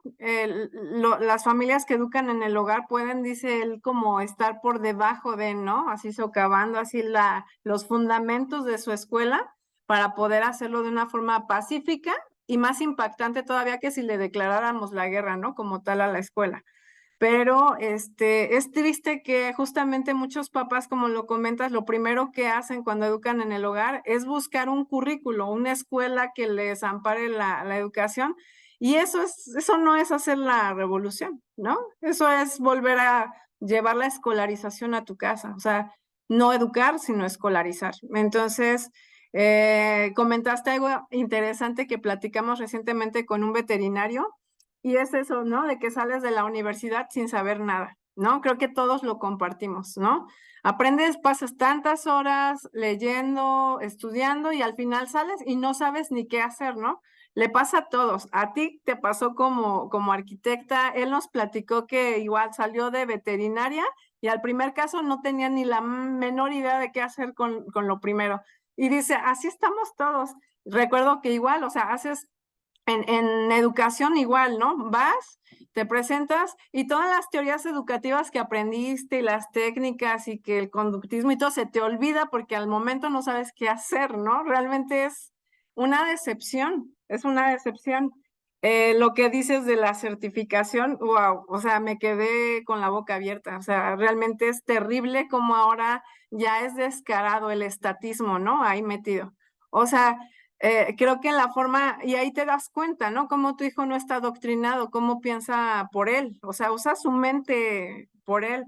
O sea, no pone la respuesta que ellos quieren que ponga, ¿no? Piensa de una manera diferente. A mí me causa realmente mucho tema, el tema de la certificación. Yo, por ejemplo, tengo todavía dos chiquitos que ya está Lía en los 10 años y no quiero que certifique sino hasta secundaria y estoy dudando de que lo haga. Realmente estoy dudando por cómo están las cosas, estoy creo que convencida de que no va por ahí. Entonces, sí, ese tema de la, o sea, no van a la escuela, pero en la certificación, ahí viene todo lo que quieren meterles en la cabeza, ¿no? De cualquier manera no te puedes librar. Entonces, es algo que tenemos como papás que reconsiderar, ¿no? ¿Qué es más importante? Porque no vas a salir limpio de una certificación, o sea, algo se va a quedar. El ejemplo, yo les quiero poner rápidamente un ejemplo de una mamá que está en Querétaro, que cuando yo la entrevisté, ¿no? Para entrar a comunidad, ella me comentaba que uno de los motivos por los que sacó a sus hijas de esa escuela es porque se dio cuenta justamente cómo es que es un negocio. Dice, la escuela Lili no era barata, la que pagábamos. Y fue así impresionante que un día me paré en la escuela y lo que vi es que los niños estaban jugando lotería, la lotería, dice, porque pregunté, ¿y dónde están los maestros? Están preparando el evento, un evento igual, ¿no? Para hacerle publicidad a la escuela y atraer más matrícula y demás. Y dice ya no, o sea, con eso muchos sacamos a los chicos de la escuela porque no pagábamos nada para que estuvieran jugando lotería en lo que los maestros preparaban su evento para atraer más clientes. O sea, ya ni siquiera, o sea, ya es descarado como la educación, que no es educación, la escolarización es un total negocio, ¿no? Entonces, pues ya igual no detener más, vamos al siguiente tema con Lore. Aulas como prisión del conocimiento. Bueno, pues sí, efectivamente todo lo que, lo que están hablando, pues todos esos puntos también saltaron en mi mente, en mi pensamiento, y también siento que este libro como que disipó algunos temores que a lo mejor como papás tenemos en cuanto a la educación de nuestros hijos, en cuanto que no es necesario estar en una escuela, en un aula, para que nuestros hijos aprendan y que desarrollen conocimiento, ¿no? Y cómo aún esto es perjudicial, ¿no? Algo que me brincaba mucho en todo este libro es cómo aún las instituciones, las escuelas, las aulas, toman como rehenes a nuestros hijos, ¿no? Cómo pueden influir de una forma tan negativa a nivel emocional, espiritual en el corazón de los niños, ¿no? Dice aquí el tema, el punto, el aula como prisión del conocimiento. Y el autor mencionaba que la escuela no es un buen lugar para nuestros hijos, ¿no? En primer lugar, los aparta de nosotros, de nuestro lado, ¿no? De los padres. Aquí también, pues, me acordaba mucho de Charlotte, como ella, pues, menciona que como padres somos capacitados por Dios para la labor de crianza y de educación de nuestros hijos, ¿no? Y cómo es el llevarlos al aula, a la escuela, los estamos dejando en manos de quién, ¿no? Y a veces en un lugar hostil donde pues los puede llevar a un estrés muy grande, ¿no? Y pues todos lo podemos ver, ¿no? Cuando es el primer día de clases, cómo vemos a los niños, ¿no? Desconsolados, llorando, sufriendo, ¿no? Por esa separación, ¿no? Que va a haber y cómo se les quebranta, ¿no? Su decisión, su autonomía, ¿no? En estos lugares, ¿no?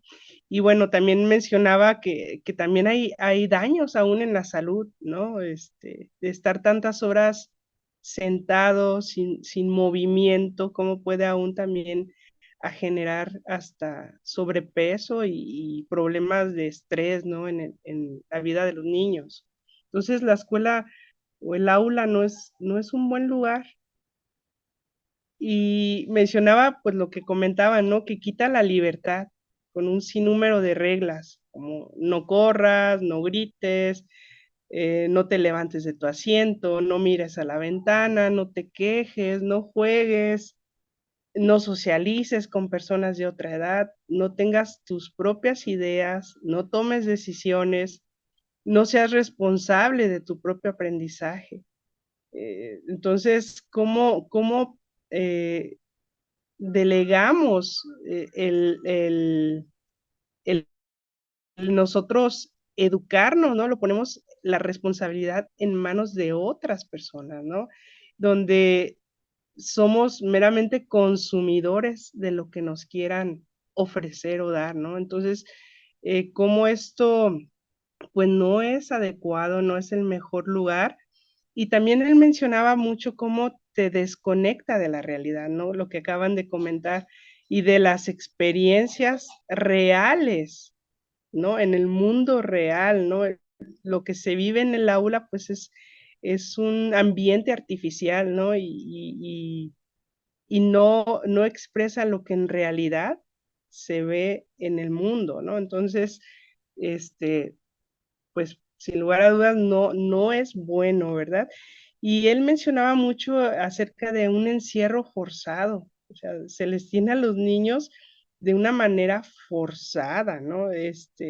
Donde ellos no quieren estar ahí, pero pues ahí los dejan, ¿no? Los padres y eso, pues como lo comento, se ve mucho en los primeros días de clases en el preescolar, cuando los niños no quieren estar ahí, mas sin embargo, pues ahí son dejados en un encierro forzado donde no se les priva de sus libertades. Y bueno, algo ahí que me impactó mucho fue el ejemplo que él daba de cómo el encierro forzado arruina el espíritu del niño, ¿no? Y daba un ejemplo de Andrew Su, donde explica cómo en la antigüedad entrenaban a las pulgas para el circo de pulgas, y decía que si metías pulgas en un contenedor pequeño, saldrán enseguida, o sea, saltarán enseguida, pero si le colocas una tapa al recipiente, al contenedor, al saltar se iban a pegar en la tapa intentando escapar y aprenden rápidamente a no saltar tan alto, ¿no? Y renuncian a la búsqueda de su libertad en un encierro con bajas expectativas impuestas por otros, ¿no? Y es lo que pasa al estar en confinamiento, ¿no? Donde se les priva de sus libertades, se les priva de sus curiosidades, de lo que ellos quieren aprender, de lo que ellos quieren saber por algo ya prescrito, ¿no? Y algo donde rompe, quebranta con el espíritu del niño, con el querer del niño, y lo somete a un sinnúmero de reglas donde pues bajan las expectativas, ¿no? Donde ya estás queriendo cumplir la expectativa de otro y adaptarte a lo que otro te diga, dejando a un lado tus verdaderos intenciones, ¿no? Lo que tú verdaderamente quieres saber o conocer por lo que alguien más pues te diga, ¿no? Y pues así como que ese ejemplo me dejó muy en claro, ¿no? Cómo esto es tan perjudicial en la vida y en el corazón del niño y en lo que ellos pueden llegar a ser, ¿no? Donde se les priva de todo. Y también, pues, en estas aulas el conocimiento va dirigido a ciertos fines, ¿no? Lo que ya algunas comentaron, ¿no? Donde siempre esa enseñanza lleva de por medio intenciones, ¿no? Y donde no te hace partícipe de tu propia educación, sino un mero espectador de lo que se te dice, de lo que se te dicta. Y bueno, también él mencionaba cómo entrenan a los caballos, ¿no? Cómo se les rompe sus libertades y cómo termina pues el niño cediendo y siendo un mero espectador de lo que se le dice que tenga que hacer. Además de que, como comentan, las evaluaciones pues son erróneas, ¿no? En este caso etiqueta a los niños entre ganadores y perdedores, de una manera que pues no refleja el verdadero conocimiento que hay, ¿no? Y puede dañar emocionalmente pues a los pequeños, ¿no? Y bueno, los somete, dice aquí esta frase me dejó muy impactada, que mencionan de Horace Mann, o algo así, no sé cómo se mencione, pero dice, la escuela es la mejor cárcel en la que sometes tu mente y más difícil de escapar que las barreras de hierro. En cómo, pues, hay un sometimiento mental que aún aunque salgas de ahí, vas en esa sujeción, ¿no? Y que a veces es más difícil que si te encerraran en una cárcel, ¿no? Esa reflexión, ese pensamiento me dejó helada y cómo, pues, cuántos jóvenes, cuántos adultos llevan en la mente esa cárcel, ¿no? Donde pudieron haber sido grandes investigadores o descubridores, pero se cerraron a esa cárcel, ¿no? A esa calificación, a ese contexto de manipulación y donde se les privó de toda su libertad y de toda su curiosidad y de todo su entusiasmo, ¿no? Y cómo pues nos anima a seguir en las vías de educar en casa, ¿no? De no tener miedo, ¿no? De saber que, que muchas veces se cree pues que en la institución van a estar mejor o se están desarrollando adecuadamente cuando es todo lo contrario, ¿no? Y cuando tengamos esa seguridad, ¿no? De que no es necesario un aula, una escuela para aprender, para educar, sino que estemos abiertos a todo ese mar de conocimiento, ¿no? Que, que de otra forma pues estaría limitado. Y es lo que quería yo comentar. Muchas gracias, Lore, por la presentación y por compartirnos la reflexión que te dejó ese punto particular, que yo creo que es muy preocupante lo que comentas, ¿no? Ahorita que exponías esta parte y así como lo presentaste, ¿no? Sobre todo ahorita que comentaste el ejemplo de las pulgas, ¿no?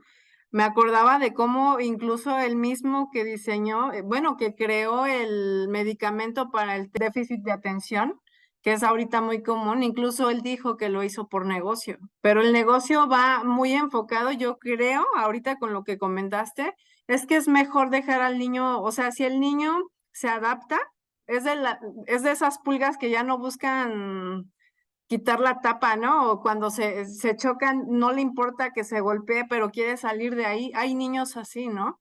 Lamentablemente, pues, ¿qué pasa, no? Los medican, tiene tal trastorno, dale esto y que se quede quietecito, ¿no? Ahí con las demás pulguitas, porque realmente eso les conviene, aparte del negocio, por el medicamento, para que no altere el orden del aula, ¿no? Entonces, ¿cuántos niños no están medicados así? Y yo estoy segura, por ejemplo, que aquí tendremos algún pequeño que probablemente se pudiera adaptar a una forma así, ¿no? en la que también sea de los que se quedan tranquilitos, ¿no? Y se adaptan como los demás. Mi hija, por ejemplo, la de en medio, estoy segura que ella no podría. Ella sería de las que estaría todo el tiempo brincando para quitar esa tapa. Y lo que tú comentas es bien, ay, bien fuerte, porque dentro de ahí, pues son personas, ¿no? Es el corazón muchas veces de nuestros hijos, seguramente lo pasamos nosotros, ¿no? Y tan lo pasamos que seguimos defendiendo, mucha gente, ¿no? Nosotros ya normalmente ya no defendemos la escuela, pero mucha gente sigue defendiendo la escuela, ¿no? Como si de verdad diera resultados, como si de verdad fuera importante, fuera sinónimo de educación, ¿no? Lo que comentaba Ale al principio, entonces es increíble la cantidad de cosas que pueden hacer para acallar a estas almas inquietas, ¿no? Decía Charlotte Mason, ¿no? Estas almas inquietas de conocimiento, de querer saber. Y qué tristeza, pues, que en medio de todo eso, o sea, sale a relucir el negocio y el deseo de poder, de manipular y de controlar, ¿no? La verdad es que aunque pareciera como conspiranoico el libro, o sea, la cantidad de datos y de datos oficiales que te dan, ¿no? Porque a la vez si tú vas a buscar el documento, sí está, o sea, no es una invención ni fue sacado de otro lado, ¿no? Además de todo, se experimenta con él el dolor, ¿no? La frustración, el enojo que experimentó por vivir, ¿no? Tantos años sirviendo a este sistema y reproduciendo finalmente sus valores, porque en eso se convierten los maestros, ¿no? Reproductores de los valores del sistema, tristemente. Yo tenía, bueno, ya el último tema, cómo la educación de hoy aliena al niño y le priva de tener y cultivar una vida interior. Yo también tenía una presentación pequeña con frases que me sorprendió que casi todas las frases las emplearon aquí, entonces ya más como voy a improvisar un poquito el tema y como tratando de hacer como ya el cierre también de este libro, ¿no? Se habló mucho de la alienación, ¿no? La alienación fue como una de las palabras que se repitió mucho y de constante. Y si entendemos como a qué va el tema de alienación, lo que vemos es que en un sentido general es el estado en el cual una persona se siente separada, distante o desconectada de algo, ¿no? Y ustedes ya lo comentaron, cómo, porque citaron incluso varias citas muy similares en las que se nos separa de la familia, se nos separa de la comunidad, se nos separa de nuestras tradiciones, se nos separa de la religión, incluso se nos separa pues prácticamente de todo lo que compone la identidad de una persona. O sea, realmente nos quieren dejar blancos, vacíos, para poder llenarnos con todo esto. El autor ahí presenta si se acordarán, la carta que le hace a su nieta, Christine, pero él saca ahí un índice del verdadero aprendizaje, ¿no? Dice, índice del verdadero aprendizaje del abuelo John. Y ahí habla del autoconocimiento, por ejemplo, ¿no? Y creo que, por ejemplo, en la pedagogía de Charlotte Mason, una de las frases como más simbólicas de la pedagogía es, yo soy, yo debo, yo puedo y lo haré. El yo soy es importante primeramente que uno se aprenda a conocer. Bueno, hubo incluso una palabra, creo que no era en esta frase, pero donde habla de la esencia de lo que la persona es, de su naturaleza. Eso nos lleva a nosotros como familias que educamos en el hogar a mostrarles a nuestros hijos primeramente quiénes son desde la constitución de lo que Dios hizo, ¿no? Con ellos, de por qué los creó, de todo esto. Entonces, ese autoconocimiento ahora en este tiempo es algo que prácticamente se ha abandonado, ¿no? Hoy comenzamos la lectura del volumen 2 y ahí habla como ya desde ese tiempo ya los padres ya no se encargaban de la instrucción religiosa de los hijos, ¿no? Como ella veía esa deficiencia en el que ya los padres pues habían como confiado esa tarea a la iglesia, ¿no? O ya no se habían hecho cargo. Sí que esto le da a la persona una identidad inicial, ¿no? No hablando de salvación, sabemos que esa viene de Dios, pero una identidad de saber quiénes son, lo pueden entender ellos, ¿no? Una persona puede creer en los horóscopos, una persona puede creer que fue creada con un propósito. Hay un conocimiento primeramente de la persona y el tema de la vida interior tiene que ver con un autoconocimiento, pero él habla también de este índice del aprendizaje en el que incluye muchos aspectos que si no se cultivan en la persona crece vacía. En este sentido, por ejemplo, la observación, ¿no? La capacidad de observación. Todos estos, incluso yo creo que ustedes también hicieron paralelo con la pedagogía, porque algo que se procura mucho, como lo comentó Ale, el tema de los hábitos, ¿no? Acá ya vimos que los hábitos que impone el sistema educativo son los hábitos serviles de un empleado, de un trabajador, ¿no? Que le sirve a un sistema. Pero los hábitos que nosotros, por ejemplo, ya tratamos de entrenar en nuestros hijos de manera consciente, son hábitos que les van a ayudar para cultivar una vida interior como la observación, ¿no? Eso le suma mucho a la vida de una persona que no es observadora, simplemente pone el ejemplo de una persona ya multimillonaria que incursionó en muchos negocios, pero que empezó primeramente observando cómo estaba funcionando el movimiento ahí en donde estaba, en el puerto en donde estaba, ¿no? Y empezó con un barquito y de ahí se fue como expandiendo. Todo fue a partir de la observación, dice, ningún universitario ni empresario, alguien muy importante en negocios le hubiera podido ayudar en algo que él solito pudo hacer por su observación. La observación es para todo, ¿no? Habla de la realimentación, que es lo que comentaban, ¿no? Ya el tema de que la persona puede alimentarse y realimentarse a través de las fuentes directas que tiene, ¿no? De un contacto directo y de experiencias de primera mano. No necesariamente está vinculado con recibir una instrucción directa, ¿no? Ahí habla de que la instrucción directa no es tampoco necesaria. Habla del análisis, de la imitación, de la expresión, el juicio, del añadir valor, ¿no? El añadir valor me gustó mucho porque yo hacía ese paralelo de los niños, ¿no? Los niños no ven su vida de una forma egoísta, pero una persona que está educada quiere dar, ¿no? A los demás, o sea, se ocupa también por los demás. Cuando cultivamos esa vida interior, los niños no dependen de esos adictivos que vienen externos, ¿no? Porque aprende a vivir con él, ¿no? Y en este caso yo veía tan importante como la instrucción religiosa ayuda mucho a este propósito, ¿no? El que el niño pueda conocerse primeramente y también tenga a quién dirigir, por ejemplo, no es un ente imaginario, es un Dios real, un Dios vivo, que tenga en su corazón una idea clara de quién es Jesús, por ejemplo, ¿no? Le hace también el poder, yo lo pienso por mí simplemente, ¿no? Yo estaría vacía si no tuviera a Cristo en mi vida, ¿no? Creo que partiendo de ahí empezamos ya a tener como idea de en qué sentido podemos llenar la vida de nuestros hijos para que aprendan a vivir bien con ellos, ¿no? A no depender de una educación que te ofrece muchas cosas, pero todo externo, ¿no?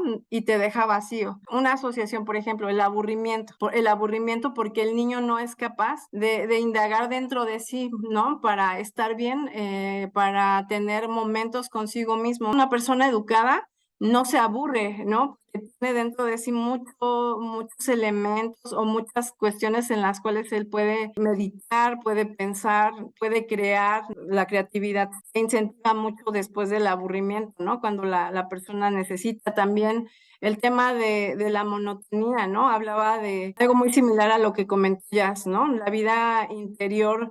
Si tenemos una vida interior superficial, podemos resistir la monotonía, ¿no? Pero al final de cuentas vamos a tratar de recurrir a los adictivos, ¿no? Lo mismo. Me gustó esta frase que dice, enséñale a un joven adicto a la televisión que la vida es más interesante que su sustituto televisivo y que la naturaleza con el tiempo hará el resto, pero el término operante aquí es enseñar, no decir. Igual estamos como muy acostumbrados a hacer las asociaciones por ellos, ¿no? Hacer la relación por los niños. Entonces, cultivar para la vida interior es una cuestión propia, ¿no? Nosotros no podemos hacerlo por el niño, pero lo que podemos hacer es ponerle las oportunidades para que lo haga, ¿no? Eso incluso viene en el volumen 2 ya como más desarrollado, pero me gusta mucho que si tenemos el enfoque correcto, vamos a ver que una verdadera educación realmente sirve para la vida, ¿no? Realmente cumple un propósito más allá que ganarse la vida, ¿no? Que ver en qué voy a trabajar y en qué me voy a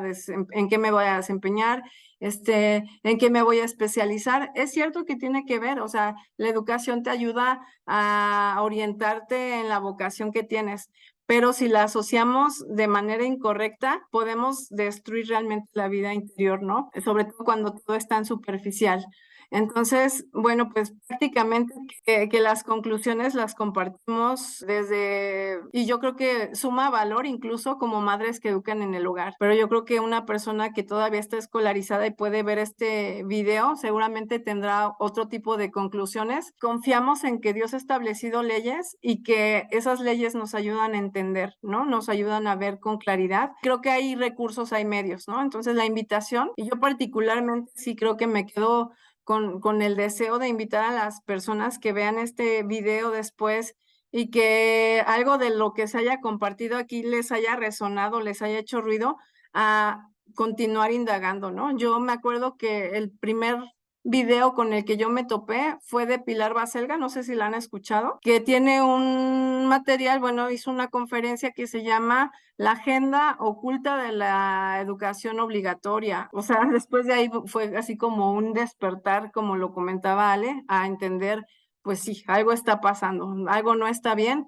Y si es el inicio para una búsqueda personal y ver justamente qué es lo que puedes hacer para hacerlo de la mejor manera, porque igual educando en el hogar nos podemos equivocar, pero creo que la forma más terrible de equivocarnos educando en el hogar es trayendo el currículo, muchos de los currículos que ya se venden, de las formas más tradicionales, ¿no? A la casa, o sea, hacer una cuestión escolarizada completamente.